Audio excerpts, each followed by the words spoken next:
Good evening, everybody. Once again, welcome back to our channel, Teachers Hub. So ఈ రోజు మరొక రోజు Bhagavad Gita session కి మళ్ళీ మనం వచ్చేసాం.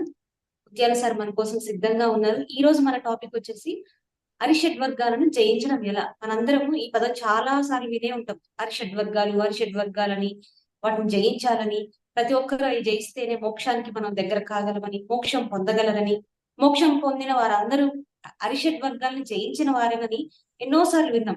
మరి దీని గురించి భగవద్గీతలో ఏముంది, భగవద్గీత సైన్స్ ఈ అరిషడ్ వర్గాల గురించి ఏం చెప్తుంది అనే విషయాలను ముత్యాల సార్ మనకు సైంటిఫిక్ గా వివరించడానికి సిద్ధంగా ఉన్నారు. మీ అందరి తరపు నుంచి సార్ని ఇన్వైట్ చేస్తున్నాను. Heartly welcome to the session sir. Thank you madam. Good evening అందరికి. ముందుగా మన పరమ గురువు అయినటువంటి బ్రహ్మర్షి పితామహ పత్రిజీ గారికి, అదేవిధంగా ఈ జూమ్ సెషన్లో ఉన్నటువంటి ఆత్మబంధువులందరికీ నా యొక్క ధన్యవాదాలు. మనం గత 8 రోజులుగా భగవద్గీతను శాస్త్రీయ కోణంలో అధ్యయనం చేస్తున్నాము. అయితే మొదటిది అర్జున విషాద యోగము. దానిలో అర్జును యొక్క ఆ యుద్ధ రంగంలో అర్జునుడు ఏ విధమైన తన లోపల ఉన్న బాధ ఏ విధంగా ఆ విషాదంలో ఉన్నాడు అనే దాని గురించి నేర్చుకున్నాం. అదేవిధంగా 2వ అధ్యాయంలో సాంఖ్యయోగంలో ఆత్మ యొక్క తత్వం గురించి, ఆత్మ యొక్క ధర్మాల గురించి, ఆత్మ లక్షణాల గురించి నేర్చుకున్నాము. 3వ అధ్యాయమైనటువంటి కర్మయోగంలో కర్మ సిద్ధాంతం గురించి నేర్చుకున్నాము. కర్మ సిద్ధాంతం ఎలా పనిచేస్తుంది, దాని ప్రభావం ఏమిటి, ఆ కర్మ చక్రం నుంచి తప్పించుకోవాలంటే ఎలాంటి మార్గాలు ఉన్నాయి అనేది నేర్చుకున్నాము. 4వ అధ్యాయం అయినటువంటి వాయిస్ వస్తుందన్నది వస్తుంది సార్. ఓకే. 4వ అధ్యాయమైన జ్ఞానయోగంలో జన్మ పునర్జన్మ సిద్ధాంతం గురించి నేర్చుకున్నాము. అదేవిధంగా 6వ అధ్యాయమైన ఆత్మ సంయమ యోగము, దానిలో సాధన యొక్క ఏ విధంగా ధ్యాన సాధన చేయాలి, సమాధి స్థితిని ఏ విధంగా సులభంగా అందుకోవచ్చు మొదలైన విషయాలు నేర్చుకున్నాము. అదేవిధంగా 14వ అధ్యాయము గుణత్రయ విభాగ యోగము, తమో గుణము, రజోగుణము, సాత్విక గుణము, నిర్గుణము, వీటి గురించి నేర్చుకున్నాము. అదేవిధంగా 13వ అధ్యాయము క్షేత్రజ్ఞ విభాగ యోగము.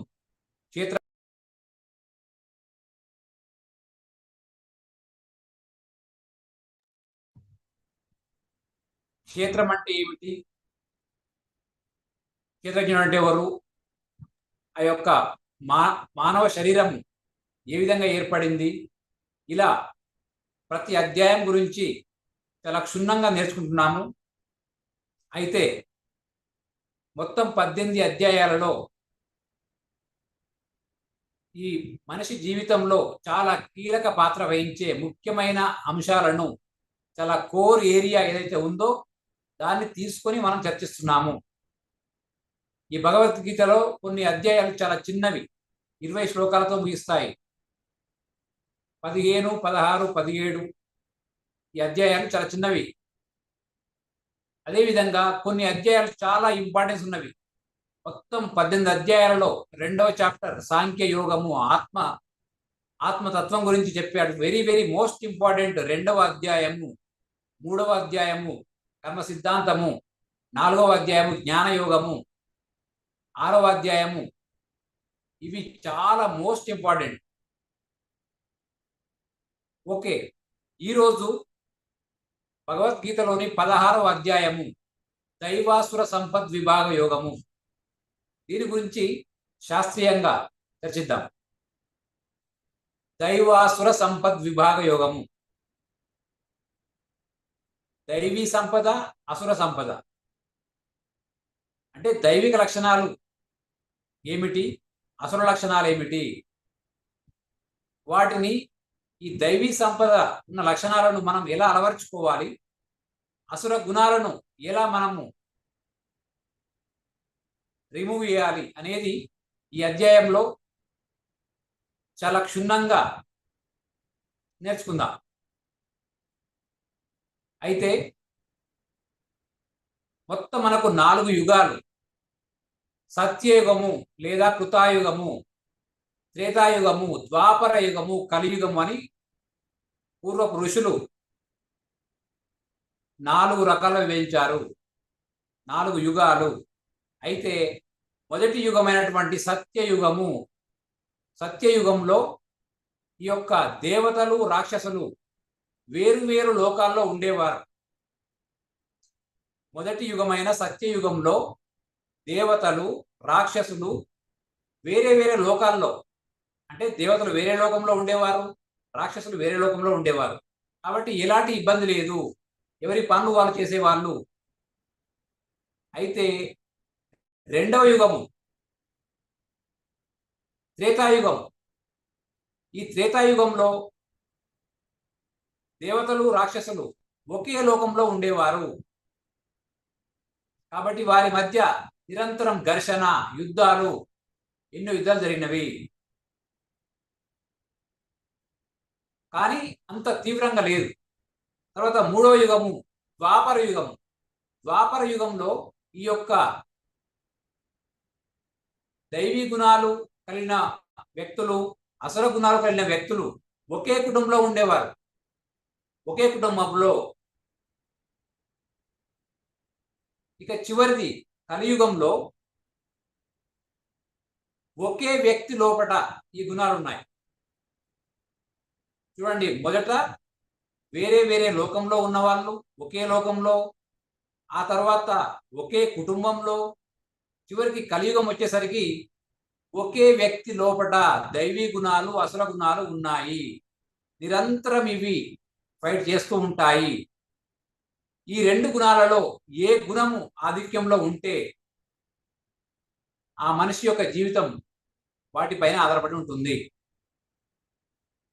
అసుర గుణాల పైన దైవీ గుణాలు పట్టు సాధిస్తే ఆ వ్యక్తి జీవితం సంతోషంగా, ఆనందంగా, సిరి సంపదలతో ఉంటుంది. ఒకవేళ దైవీ గుణాల పైన అసుర గుణాలు ఆధిపత్యం వహిస్తే ఆ వ్యక్తి జీవితం అంతా అల్లకల్లోలంగా, దుఃఖంతో, బాధతో ఉంటుంది. అందువలన మరి ఈ దైవీ గుణాలు ఏమిటి, అసుర గుణాలు ఏమిటి అనేది చూద్దాం. దైవిక గుణాలు, దాని యొక్క లక్షణాలు చూద్దాం. సత్యము. ఈ దైవీ గుణాలు ఉన్న వ్యక్తులు సత్యాన్నే మాట్లాడతారు, అబద్ధాలు మాట్లాడరు. అహింస సిద్ధాంతాన్ని పాటిస్తారు. ఏ జీవిని హింసించరు. ఇతరులను తమ యొక్క మాటల ద్వారా, తమ యొక్క చేతల ద్వారా బాధించరు. అన్ని జీవులను సమంగా చూస్తారు. ఇది అహింస. తర్వాత ఇతరుల వస్తువులను దొంగిలించరు. దురాశ ఉండదు. తనది కాని వస్తువులను తను దక్కించుకోవాలన్న దురాశ ఉండదు. ఆ తర్వాత ఎలాంటి అసూయ, ఈర్ష్య, ద్వేషం ఉండదు. దయ, జాలి, కరుణ, మైత్రి, ఈ లక్షణాలు ఉంటాయి. పరిశుభ్రత పాటిస్తారు. ఈ ఫిజికల్గా అండ్ మెంటల్గా. పరిశుభ్రత అంటే కేవలం ఈ ఫిజికల్ బాడీని మంచిగా మెయింటైన్ చేయడమే కాదు, అతని యొక్క మనస్సు కూడా, మనోమయ కోశం కూడా చాలా క్లీన్గా ఉంచుకుంటాడు. చెడు ఆలోచనలు ఉండవు. అన్ని పాజిటివ్ థాట్స్, మిరాకిల్ థాట్సే ఉంటాయి. చెడు ఆలోచనలు ఉండవు. ఈ విధంగా దైవీ గుణాలు అన్ని మంచి లక్షణాలతోని ఎవరికైతే ఈ గుణాలు ఉంటాయో వారి జీవితము చాలా సంతోషంగా, ఎప్పుడు ఆనందంతో, సుఖ సంతోషాలతో, సిరి సంపదలతో అనుకున్న లక్ష్యాలు నెరవేర్చుకుంటూ వాళ్ళు ఏ పర్పస్తోని ఈ భూమి మీదకి వచ్చారో ఆ పాఠాలను 100% నేర్చుకొని ఈ భూలోకాన్ని విడిచి వెళ్ళడం జరుగుతుంది. ఇవి దైవీ గుణాలు. మరి అసుర గుణాలు ఏమి? అసుర గుణాలు, ఈ అసుర గుణాలలో ఎన్నో ఉన్నాయి, కానీ వాటిలో ప్రధానమైనవి అరిషడ్ వర్గాలు. ఈ అరిషడ్ వర్గాలు అనేవి బయట శత్రువులు కావు. మనిషి లోపలే ఉండి అంతర్గతంగా ఆ మనిషి జీవితాన్ని చిన్న భిన్నం చేయడం జరుగుతుంది. దుఃఖ హేతువులు. మరి ఏంటి అరిషడ్ వర్గాలు? కామ, క్రోధ, లోభ, మోహ, మద, మాత్సర్యాలు. కామ, క్రోధ, లోభ, మోహ, మద, మాత్సర్యాలు, వీటిని అరిషడ్ వర్గాలు అంటారు. ఇవి మనిషి లోపలే ఉంటాయి, అంతర్గత. ఇవి బహిర్గతంగా కనపడవు. బయట శత్రువుల కంటే ఈ అరిషడ్ వర్గాలు ఎన్నో రెట్ల ప్రభావాన్ని చూపిస్తాయి. మనిషి జీవితం ఏ విధంగా ఉంది అన్నది వీటిపైనే ఆధారపడి ఉంటాయి. ఎవరైతే ఈ అరిషడ్ వర్గాలను జయిస్తారో, వాటిపై పట్టు సాధిస్తారో, వారి జీవితం ప్రశాంతంగా ఉంటుంది. ఇప్పుడు ఈ అరిషడ్ వర్గాల గురించి ఒక్కొక్క దాని గురించి మనం చర్చిద్దాం. మొదటిది కామము. సంస్కృతంలో కామము అంటే కోరికలు అని అర్థము. ఎలాంటి కోరికలు? నాకు ఒక పెద్ద ఇల్లు కావాలి, నాకు డబ్బు కావాలి, సంపదలు కావాలి, ఒక పెద్ద కారు కావాలి. ఇలా తన స్తోమతకు మించి కోరుకునే కోరికలు కామము అంటారు.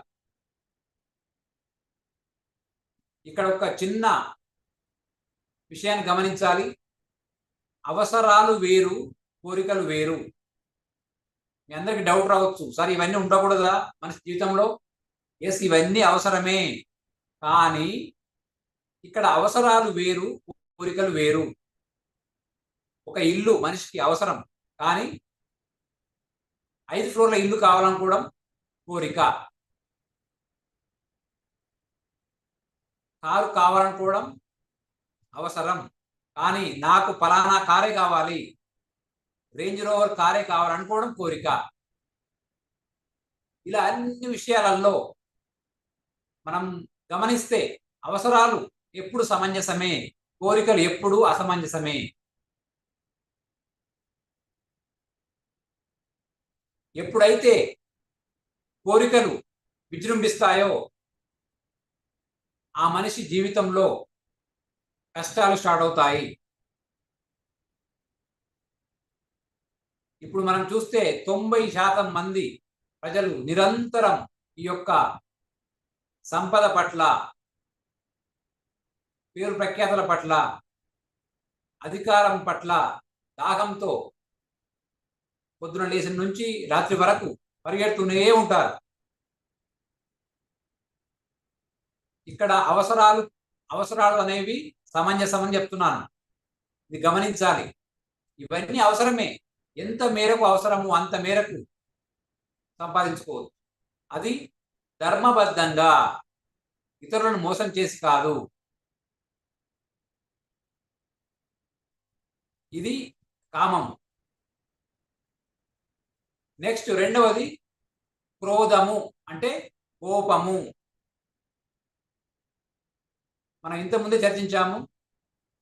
కోపము అనేది ఎన్నో అనర్థాలకు దారితీస్తుంది.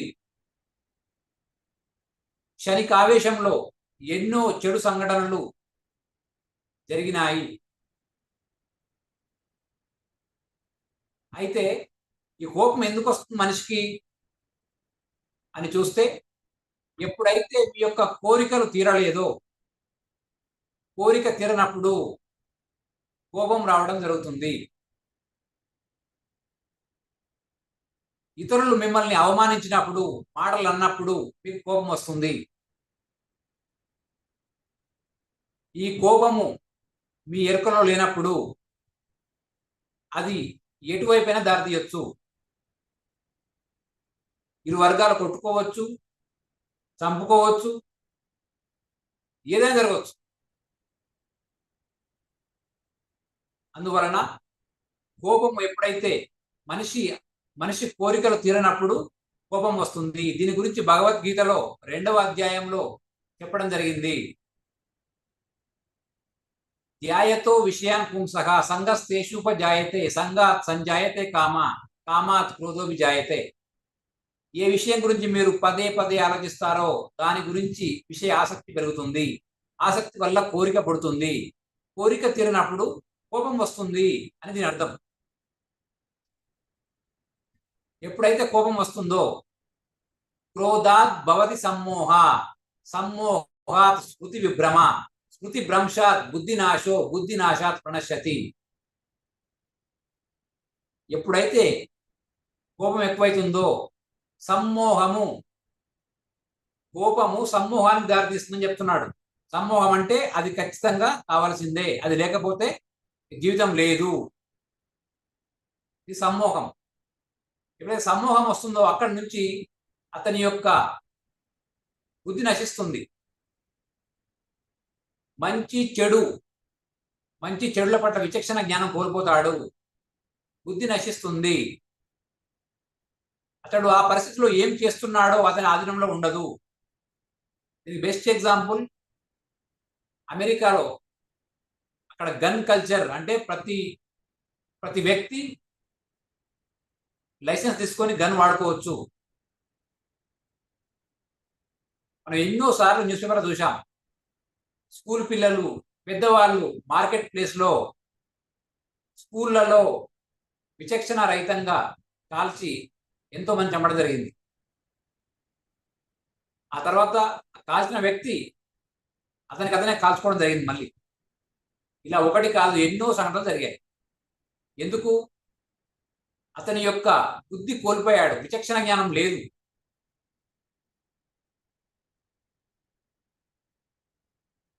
మనం చూస్తాం, ఎంతో చిన్న చిన్న విషయాలకే గొడవపడి, చిన్న విషయాలకే ఒక సెల్ ఫోన్ కొనియలేదని విద్యార్థి, పరీక్షలో తక్కువ మార్కులు వచ్చినాయని ఎంతో మంది విద్యార్థులు, ఐఐటీలలో చదివే వాళ్ళు సూసైడ్ చేసుకోవడం జరిగింది. ఎందుకంటే ఆ సమయంలో వాళ్ళ బుద్ధి పనిచేయదు. తల్లిదండ్రుల ఆశలు చాలా ఎక్కువ మొత్తంలో ఉంటాయి. ఆ విద్యార్థులకు వాళ్ళ యొక్క గోల్ వేరే. దీనివల్ల వాళ్ళకి ఏం చేయాలో అర్థం కాదు. ఈ విధంగా కోపం అనేది ఎన్నో అనర్థాలకు దారితీస్తుంది. ఎక్కడుంటుంది కోపము? మనిషి లోపలే ఉంటుంది.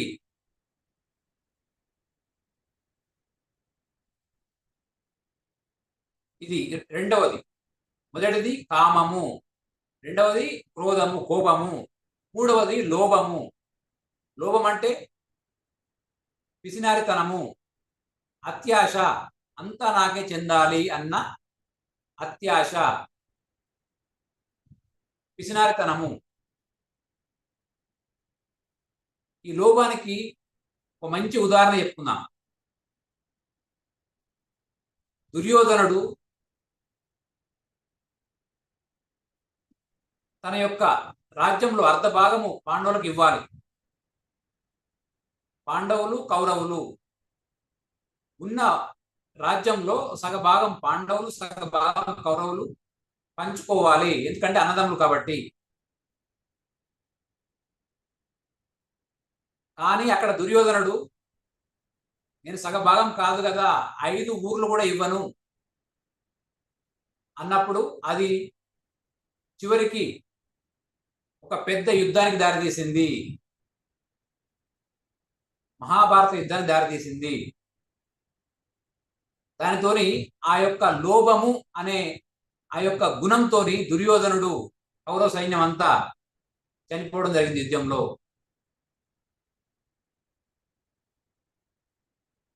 ఒక లోభము అనే చెడు అవలక్షణంతో. ఈ విధంగా ఎన్నో సంఘటనలు. లోభం, అత్యాశ. అతనికి ఉన్నది ఎవరికి ఇవ్వకూడదు, అతను మాత్రమే డెవలప్ కావాలి, ఇతరులు అభివృద్ధి చెందొద్దు అనే పిసినారితనము, దురాశ. అందువల్ల లోభము అనే ఒక చెడు, ఒక రాక్షస గుణం మనిషి జీవితాన్ని చిన్నాభిన్నం చేస్తుంది. నెక్స్ట్, మొదటిది కామము, రెండవది క్రోధము లేదా కోపము, మూడవది లోభము, నాలుగవది మోహం. మోహము అంటే మితిమీరిన ప్రేమ,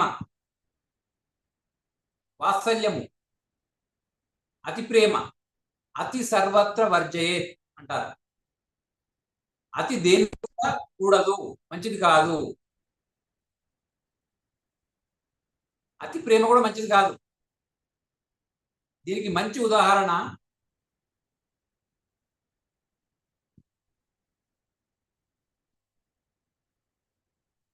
రావణాసురుడు. రావణాసురుడు తన యొక్క చెల్లె శూర్పణఖ మీద అత్యంత ప్రేమ. ఆ శూర్పణఖ లక్ష్మణుడిని ప్రేమించి లక్ష్మణుడిని వివాహం చేసుకోమని వెళ్తుంది. అది నచ్చక లక్ష్మణుడు ఆమె వద్దంటాడు. ఆమె యొక్క ఆ ఉద్రాణంతో ఆమె వెళ్ళి వాళ్ళ అన్న రావణాసురుడికి చెప్తుంది, నన్ను లక్ష్మణుడు వద్దన్నాడు, నన్ను అవమానం చేశాడు. దానితోని రావణాసురుడు కక్ష పెంచుకొని తన చెల్లె మీద ఉన్న అతి ప్రేమతోని సీతాదేవిని ఎత్తుకుని రావడం జరుగుతుంది. ఆ తర్వాత దాని పరిణామం తెలుసు అందరికీ. ఇక్కడ ఏం జరిగింది? అతి ప్రేమ. మనం బయట చూడొచ్చు, ప్రేమ పేరుతోని యాసిడ్ దాడులు ఎన్నో జరిగినాయి. నిజమైన ప్రేమ కాదది, వ్యామోహము, సమ్మోహము. నిజమైన ప్రేమ ఎప్పుడూ ఒకరి యొక్క పతనాన్ని కోరుకోదు. తన జీవితం ఉన్నంత వరకు ఆ ప్రేమ అలాగే ఉంటుంది. దేహం పైన ప్రేమ కాదు, నిజమైన ప్రేమ మనసుకు సంబంధించింది, ఆత్మకు సంబంధించింది. నాకు దక్కనది ఇంకొకరి దక్కొద్దు అని ఎంతో మంది యాసిడ్ దాడులు, గొంతు కోసి చంపిన సందర్భాలు ఎన్నో ఉన్నాయి. అది ప్రేమ అనబడదు. అందువలన మోహము అంటే అది నాకు ఖచ్చితంగా దక్కాలి అన్న విపరీత ప్రేమ. అందుకనే అతి సర్వత్ర వర్జయేత్ అంటారు. ఇది కూడా మనిషి జీవితాన్ని అస్తవ్యస్తం చేస్తుంది, రాక్షస గుణము. తర్వాత ఇంకొక అర్షడ్ వర్గము మదము. మదం అంటే అహంకారము, గర్వము. అహంకారం, ధన అహంకారము, అధికార అహంకారము, పదవి అహంకారము. ఇలా ఎన్నో రకాలుగా తనకున్న ధనంతోని, జనబలంతోని, అధికార బలంతోని తాను చేయాల్సింది చేయకుండా దుర్వినియోగం చేయడం జరుగుతుంది.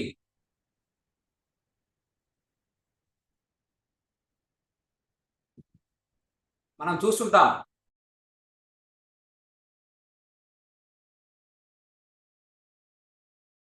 చూస్తున్నాము ఎంతో మంది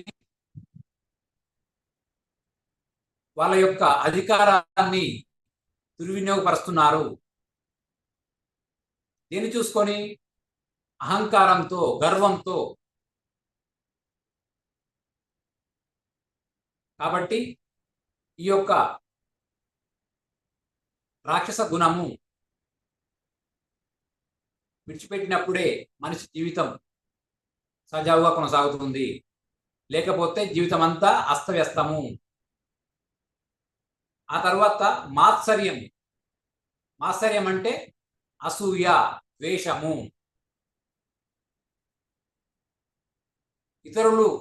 ఇతరులతో పోల్చుకొని తనకు లేని ఇతరులకు ఉన్నదని, అది ఏదైనా కావచ్చు, వస్తువులు కావచ్చు, సంపదలు కావచ్చు, అన్ని విషయాల్లో ఇతరులతో పోల్చుకొని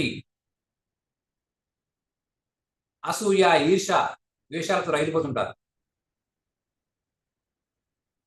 అయితే లా ఆఫ్ అట్రాక్షన్ సిద్ధాంతం ప్రకారం నువ్వు ఇతరుల పట్ల అసూయ పడితే నీకు నీ జీవితంలో వచ్చేది కూడా నువ్వు దేని పట్ల అసూయ పడుతున్నావో అవి నీ జీవితంలోకి రాదు. ఎగ్జాంపుల్, అవతలి వ్యక్తికి ఎంతో ధనం ఉన్నది, ఇతడు ఆ ధనం పట్ల అసూయ చెందుతున్నాడు. వానికి అంత డబ్బు ఉంది, నాకు లేదు. ఎప్పుడైతే అసూయ పడుతున్నాడో ఇతని జీవితంలోకి వచ్చే ధనం కూడా రాదు. ఇది లా ఆఫ్ అట్రాక్షన్. మీరు ఏమి ఇస్తారో అదే మీకు తిరిగి వస్తుంది. అందువల్ల ఈ అరిషడ్ వర్గాలు, కామ, క్రోధ, లోభ, మోహ, మద, మాత్సర్యాలనే అరిషడ్ వర్గాలు మనిషి లోపలే ఉండి, అంతర్గతంగా ఉండి మనిషి జీవితాన్ని చిన్నాభిన్నం చేస్తాయి. వీటిని గనుక మనిషి ఆధీనంలో లేకపోతే ఎప్పుడు నిరంతరం దుఃఖమే. అతని జీవితము ఎప్పుడు ఏమవుతుందో తెలియదు. అందువల్ల ఈ అరిషడ్ వర్గాల మీద పట్టు సాధించే వరకు మన జీవితంలో మార్పులు రావు. ఇవన్నీ అసుర గుణాలు.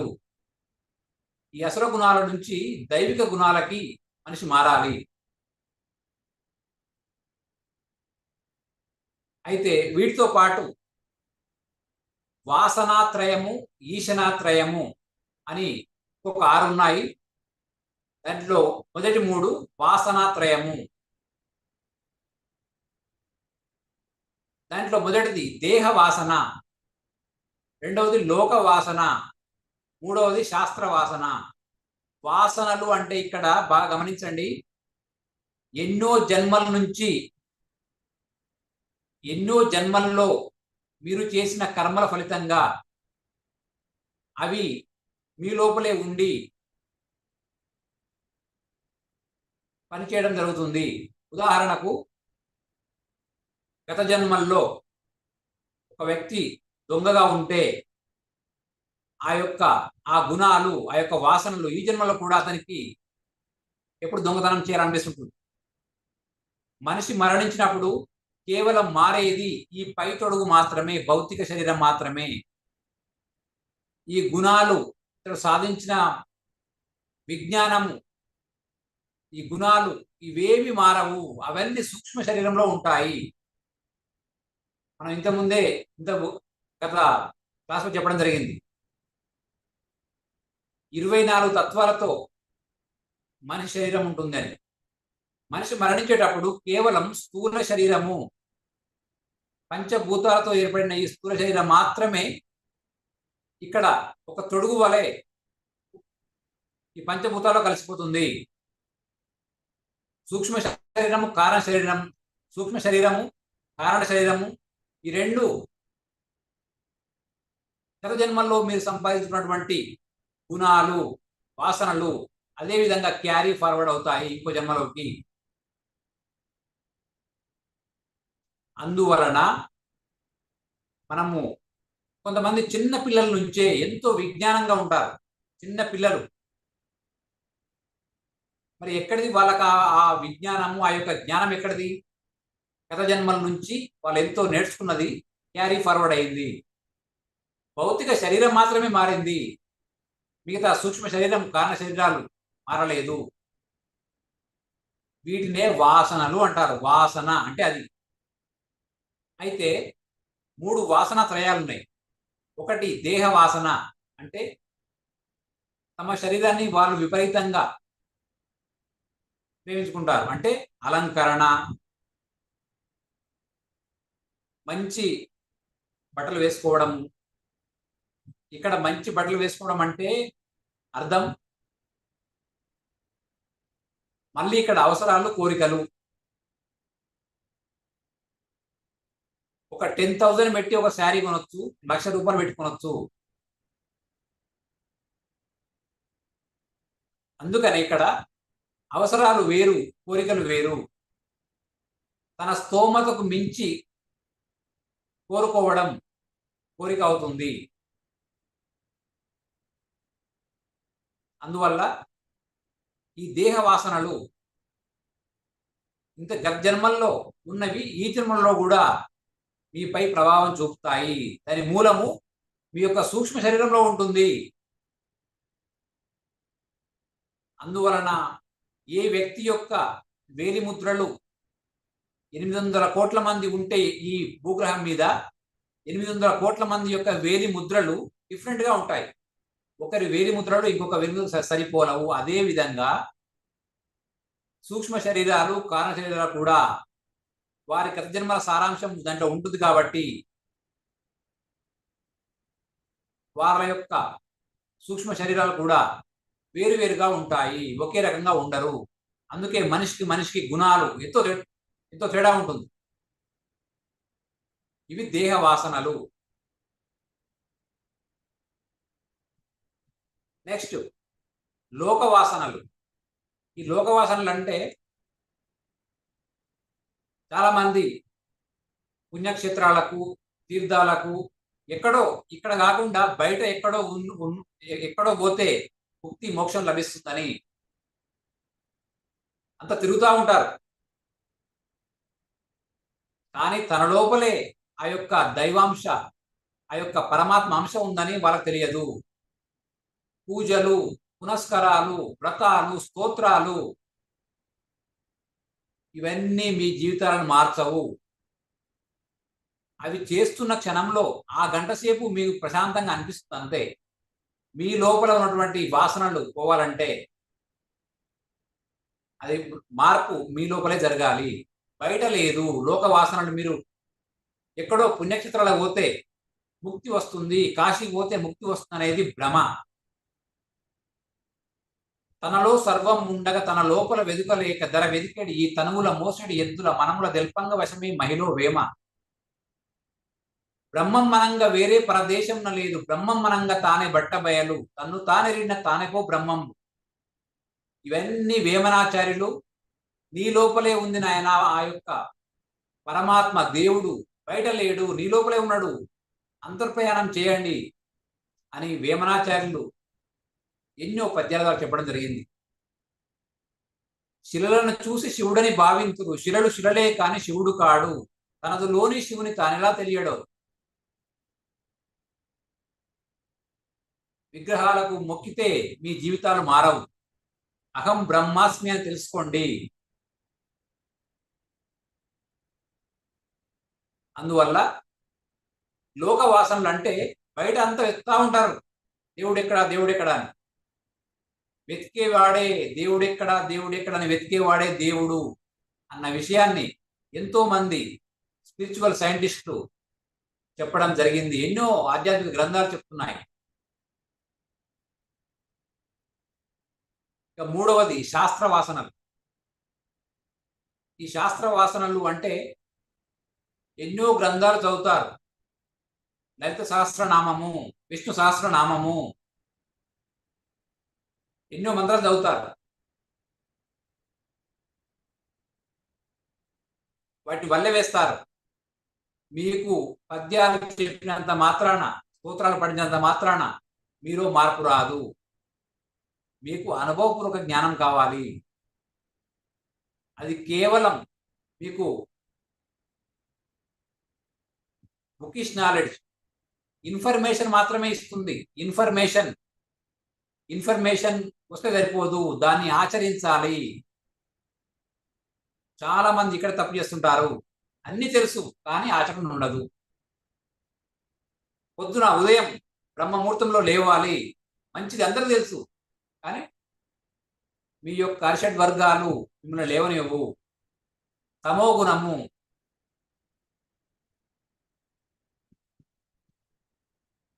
ఇవి వాసనాత్రయము. నెక్స్ట్ ఈశనాత్రయము అని ఇంకా 3 ఉంటాయి. ఈశనాత్రయము, ధనేశన, దారేశన, పుత్రేశన అని 3 రకాలు. ధనేశన అంటే డబ్బు పైన విపరీతమైన వ్యామోహం. ధనేశన, వాడు ఎప్పుడు చూసినా ఎలా సంపాదించాలి, ఇతరులను మోసం చేసి, అమ్మే పదార్థాలను కల్తీ చేసి, వ్యాపారంలో వాళ్ళ భాగస్తులను మోసం చేసి ఎలా సంపాదించాలి, ఇంకింత డబ్బు ఎలా వెనకేసుకోవాలి అన్న వాళ్ళ దృష్టి మొత్తం అదే ఉంటుంది. ఇది ధనేశన. దారేశన అంటే ఆపోజిట్ జెండర్ పైన విపరీతమైన వ్యామోహం. పురుషులకి స్త్రీల పట్ల, స్త్రీల పురుషుల పట్ల ఎప్పుడు వ్యామోహం ఉంటుంది. ఇది దారేశన. మూడవది పుత్రేశన అంటే పుత్ర సంతానం కావాలి, అమ్మాయిలు వద్దు. ఇప్పటికీ మన భారతీయ సమాజంలో ఒక గొప్ప చెడు పడింది. ఇంట్లో అమ్మాయి పుట్టిందంటే అత్త మామలు, ఆడపడుచులు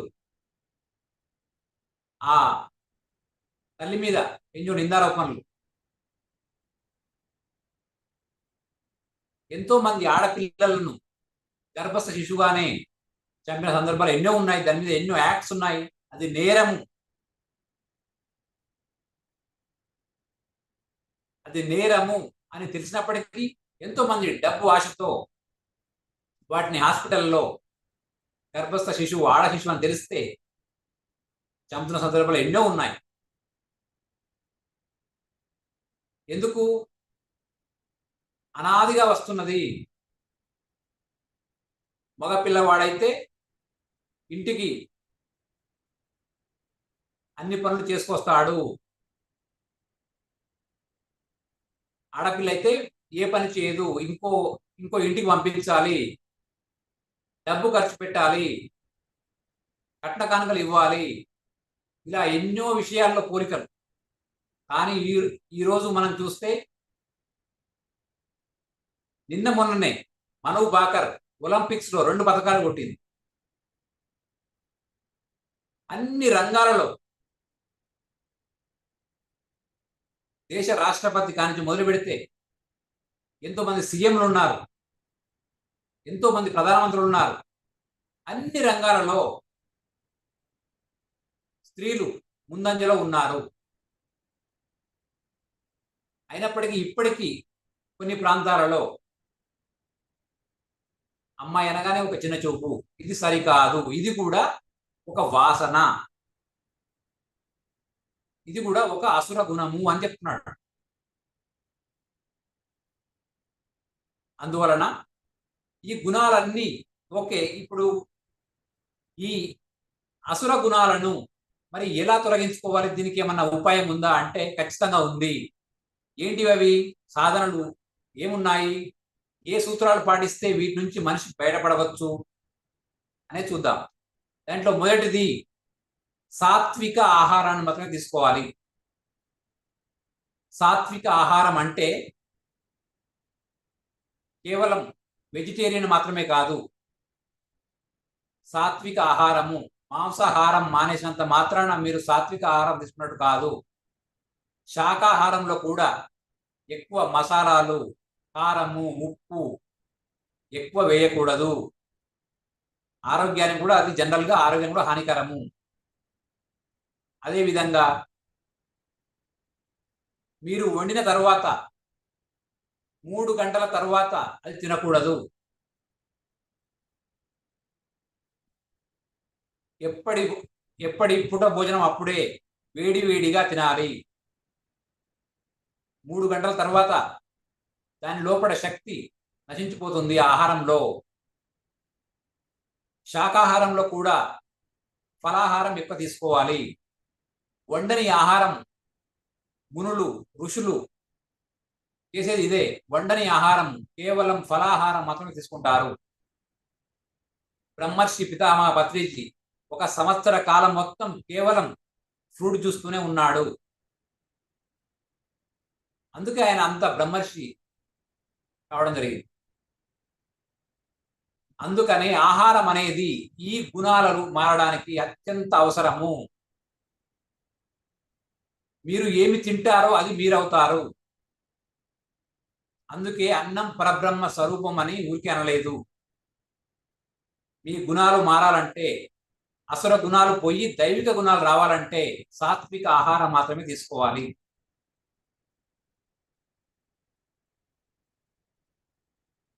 నెక్స్ట్ రెండవది సద్గ్రంథ పఠనము. ఉత్తమ గ్రంథాలు ఈ భారతదేశంలో ఎన్నో ఉన్నాయి. సద్గ్రంథ పఠనము, పుస్తకము హస్తభూషణం అన్నారు. పుస్తకాల్లో ఎంతో విజ్ఞానం దాగి ఉంది. ఒక్కొక్క పుస్తకము చదివినప్పుడు దానిలో ఉన్నటువంటి గొప్ప గొప్ప విషయాలు మీ లోపలికి వెళ్ళి మీ సూక్ష్మ శరీరము కారణ శరీరాల్లో దాగి ఉన్నటువంటి అసుర గుణాలు కొద్ది కొద్దిగా మారతాయి. ఒక్క రోజులో జీవితం మారదు. మీరు ఎంతో సాధన చేస్తే తప్ప ప్రతిరోజు నిన్నటికి ఈ రోజుకు నేను ఎంత మెరుగుపడ్డాను మీకు మీరే పోల్చుకోండి, పక్కులతో పోల్చుకోవద్దు. ఉద్ధరేది ఆత్మాన ఆత్మానం ఆత్మాన నవసాదేత్ అన్నారు. అప్పో దీపో భవ అని చెప్పడం జరిగింది. మిమ్మల్ని మీరే ఉద్ధరించుకోవాలి, వేరే వాళ్ళు మిమ్మల్ని ఉద్ధరించలేరు. అందువల్ల సద్గ్రంథ పఠనము, భగవద్గీత, అష్టావక్ర గీత, యోగ వాసిష్టము, ఇలా చెప్పుకుంటూ పోతే 100 గ్రంథాలు మన భారతదేశంలో ఉన్నాయి. అవి చదివినప్పుడు, దాన్ని అర్థం చేసుకున్నప్పుడు, వాటిని మీ జీవితంలో ఆచరించినప్పుడు మీ గుణాలు ఈ జన్మలోనే మీరు దైవిక గుణాలు అలవర్చుకుంటారు. నెక్స్ట్ మూడవది సత్పురుషుల సాంగత్యము. ఎంతో మంది ఉన్నారు. ఈ యొక్క సత్యం తెలుసుకున్న జనులు ఎంతో మంది ఉన్నారు. వారితో సాంగత్యంలో ఉండాలి. ఆధ్యాత్మికత అనేది ఒక్క రోజులో సాధించేది కాదు. నిరంతరం ప్రతిరోజు మీరు ఆ కనెక్షన్ చేయకూడదు. ఈ ఆధ్యాత్మికతలో ఉన్న వారి సాంగత్యంలో ఉండాలి, వారితో చర్చించాలి. అదేవిధంగా సత్కర్మ, మంచి పనులనే చేయాలి.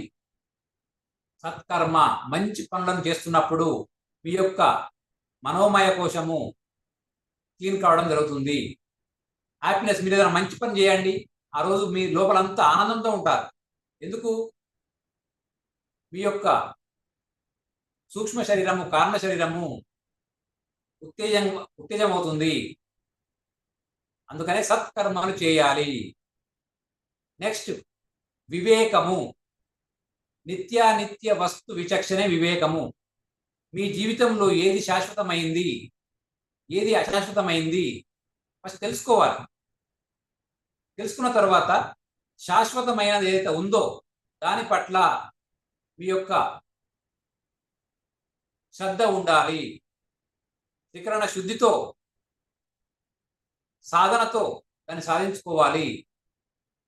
శాశ్వతమైన దాని పట్ల మీ ఫోకస్ ఉంటే ఈ జన్మలోనే దుఃఖ రాహిత్య స్థితి పొందుతారు, జన్మ రాహిత్య స్థితి పొందుతారు, బ్రహ్మర్షి స్థాయికి ఎదుగుతారు, అహం బ్రహ్మాస్మి అని తెలుసుకుంటారు. తర్వాత వైరాగ్యము. వైరాగ్యం అంటే మధ్య మార్గం అర్థం చేసుకోండి. మధ్య మార్గము. మన జీవితంలో కుటుంబం ఉంటుంది, ఉద్యోగం ఉంటుంది, అన్ని కార్యక్రమాలు ఉంటాయి. కానీ శాశ్వతమైనది ఏదైతే ఉందో దాని పట్ల కొంత మీకున్న టైంలో ప్రతిరోజు 2 గంటలు 3 గంటలు సాధనకు కేటాయించి ఈ జీవితంలో ముందుకెళ్ళడం అనేది వైరాగ్యము, మధ్య మార్గము. ఈ జీవితంలో అన్నీ ఉంటాయి. అదేవిధంగా శాశ్వతమైనది ఏదైతే ఉందో దాని పట్ల కూడా మీ ఎరుక ఉంటుంది, దాని పట్ల మీ సాధన ఉంటుంది. ఇవన్నీ పాటించినప్పుడు ఈ యొక్క అరిషడ్ వర్గాల మీద కొద్దిగా పట్టొస్తుంది. ఒక్క రోజులో ఏది జరగదు. సాధన చేస్తూ చేస్తూ చేస్తూ పోతున్న కొద్దిగా మార్పు చెంది ఏదో ఒక రోజు ఈ జన్మలోనే పరిపూర్ణంగా మీ అరిషడ్ వర్గాల మీద మీకు పట్టు లభిస్తుంది. అప్పుడు మీ జీవితం ఎంతో ఉల్లాసంగా ప్రతిరోజు ఆనందంతో గడుపుతారు. అన్ని విషయాల పట్ల సమస్యలో ఉంటారు. ఓకే మై డియర్ ఫ్రెండ్స్, ఈ విధంగా అరిషడ్ వర్గాలను వాటిపై పట్టు సాధించాలంటే మనము ఈ విషయాలను పాటిస్తే ఆటోమేటిక్గా వాటిని మనం అధిగమిస్తాము. దైవిక గుణాలను పెంపొందుతాయి. దీనికి కావాల్సింది ప్రతిరోజు సాధన సాధన సాధన. Okay, thank you very much.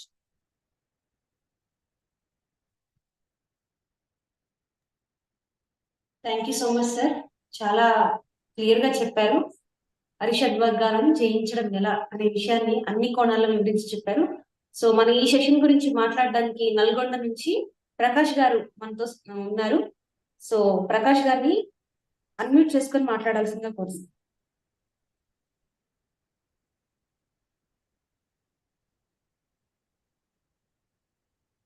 Sir మాట్లాడచ్చు సార్.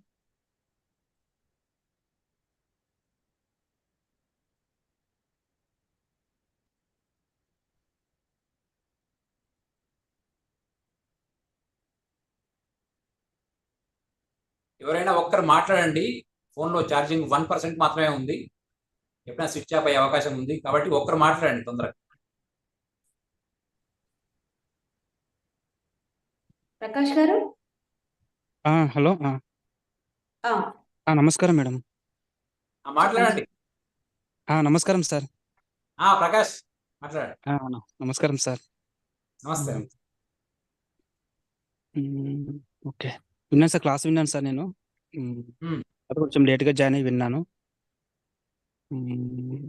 ఓకే, చాలా బాగుంది సార్, చాలా బాగా చెప్తున్నారు. నిజంగా మీలాంటి వాళ్ళు భగవద్గీత చెప్పడం అనేది చాలా గొప్ప అరుదైన విషయం సార్ అది.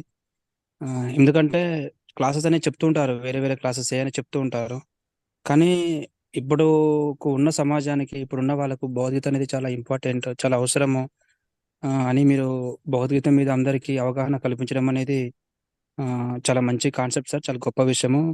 ధనలక్ష్మి మేడం కూడా ఇలాంటి ఆలోచన రావడం అనేది చాలా గొప్ప విషయము. ఎందుకంటే ఒక భగవద్గీతను చెప్పించాలి, ఒక భగవద్గీతను అందరి దృష్టికి తీసుకెళ్ళాలి. ఈ భూమండలం మీదకి జన్మ తీసుకొని వచ్చిన ప్రతి ఒక్క మానవుడి జీవన విధానం, నడవడిక భగవద్గీత. భగవద్గీత అంటే అంటరానిది ముట్టరానిది అని కాదు. ప్రతి ఒక్కరూ అధ్యయనం చేసి ఆచరించవలసిన గొప్ప గ్రంథము భగవద్గీత. అంటే ఇలా చెప్పుకుంటూ పోతే చాలా ఉంటాయి. అలాగా మళ్ళీ మీరు చెప్పడం అనేది, మీరు ఒక డిపార్ట్మెంట్లో ఉండి, మీరు ఒక గొప్ప ఆఫీసర్ అయి ఉండి, మీరు మళ్ళీ ఇంత సమయాన్ని కేటాయించి చెప్పడం అనేది ఐఎమ్ హ్యాపీ, చాలా హ్యాపీగా అనిపించింది నాకు. ఒకసారి ధనలక్ష్మి చెప్పింది నాకు, మేడం చెప్పింది నాకు, నేను చాలా హ్యాపీగా ఫీల్ అయ్యాను. ఎందుకంటే అందరి దృష్టికి వెళ్ళాలి భగవద్గీత అనేది. మళ్ళీ ఇంకా మీరు సక్సెస్ఫుల్ అయిన ఒక ఆఫీసర్ మీరు, కాబట్టి ఇంకా మీరు చెప్తూ ఉంటుంటే ఇంకా అందరికీ చాలా ఇన్స్పిరేషన్గా ఉంటుంది. ఇంకా అందరూ ఇంకా చాలా సులువుగా తీసుకోవడం జరుగుతుంది అనమాట. కాబట్టి థ్యాంక్ యూ సార్, మీకు వేల వేల కృతజ్ఞతలు. మీకు ధనలక్ష్మి మేడంకి ఇలాంటి గొప్ప సెషన్ నడుపుతున్నారు మీరు, అందరికీ దృష్టికి తీసుకెళ్తున్నారు భగవద్గీతను. ఇంతకంటే ఎక్కువ చెప్పలేకపోతున్నాను, కానీ చెప్పాల్సినవి చాలా ఉన్నాయి. కానీ ఈ సెషన్ చూశాను, నేను చూస్తున్నాక మాటలు రావడం లేదు. చాలా సంతోషంగా, చాలా హ్యాపీగా ఉంది నాకు. Thank you master. Thank you. Okay, Prakash గారు కూడా గొప్ప మాస్టరు. మనకు భగవద్గీత సెషన్ రెగ్యులర్గా పెడుతుంటాడు. ఎంతో మందికి విద్యార్థులకు భగవద్గీత మీద బుక్స్ పంచి స్కూళ్ళలోకి వెళ్ళి తన యొక్క జీవితాన్ని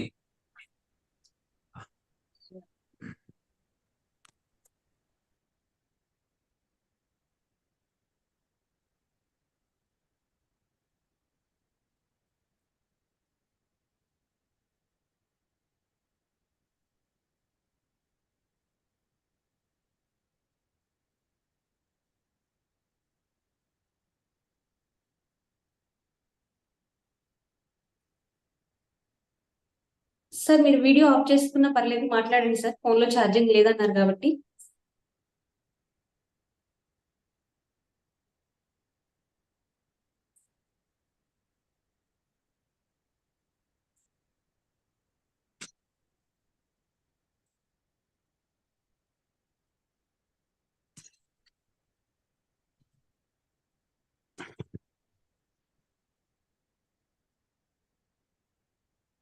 ప్లీజ్ అండి, ఒక్క నిమిషం. సార్ జాయిన్ అవుతారేమో చూద్దాము. సార్ ఫోన్ లో ఛార్జింగ్ అయిపోయి ఉండడం వల్ల సార్ లెఫ్ట్ అయ్యారు. కాసేపు చూద్దాం.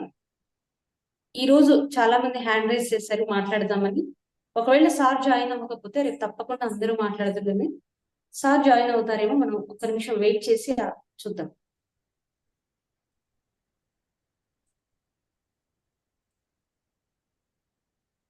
థ్యాంక్ యూ ప్రకాష్ సార్, మీరు చాలా వాల్యుబుల్ ఫీడ్బ్యాక్ ఇచ్చినందుకు, ఈ సెషన్ ని చూస్తున్నందుకు, చూసి మీ సమయాన్ని కూడా కేటాయించి మీ ఫీడ్బ్యాక్ ఇచ్చినందుకు thank you so much. Okay madam, thank you. మీకు కూడా చాలా చాలా వేల వేల కృతజ్ఞతలు మేడం. ఇలాగ జూమ్ ఏర్పాటు చేసి ఇలాంటి గొప్పటి ఆలోచన రావడం అనేది ఒక గొప్ప విషయము. అందరికీ నిజంగా నిస్వార్థంగా పనిచేస్తున్నారు మీరు. నిస్వార్థంగా పనిచేస్తూ అందరి దృష్టికి తీసుకెళ్లాలని మీ యొక్క గొప్ప ఆలోచన అనేది wonderful madam. Thank you. Thank you sir.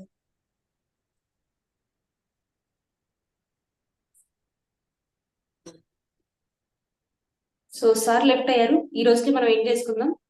Ashwin sir ఇంకా రవికుమార్ సార్, సార్ లేరు కాబట్టి ఎలాగో నేను నెక్స్ట్ ప్రకాష్ సార్ తర్వాత మీకు ఇద్దాం అనుకున్నాను అన్మ్యూట్, కానీ సార్ లేరు కదా, మనం మిగిలిన వాళ్ళు రేపు మాట్లాడదురు.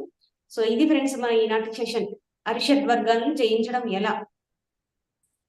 సో మనం అరిషడ్ వర్గాల్ని జయించడం కాదు, వాటిని అర్థం చేసుకుంటే చాలు. ఆ తర్వాత మరి అరిషడ్ వర్గాలను జయించాలంటే మన యొక్క సాధన ఏ విధంగా ఉండాలని సార్ చాలా చక్కగా వివరించారు. శుద్ధ సాత్విక ఆహారం తీసుకోవాలి, సత్పురుషులతో సజ్జన సాంగత్యం చేయాలి, సద్గ్రంథ పఠనం చేయాలి, తర్వాత వివేకంతో ఉండాలి, తర్వాత ధ్యాన సాధన చేయాలి. ప్రతిరోజు 3 గంటలు లేదా 2 గంటల ధ్యాన సాధన చేసిన వారికి మాత్రమే అరిషడ్ వర్గాలు ఎన్నున్నా కానీ ధ్యాన సాధన ఒక్కటే ఉందన్నమాట.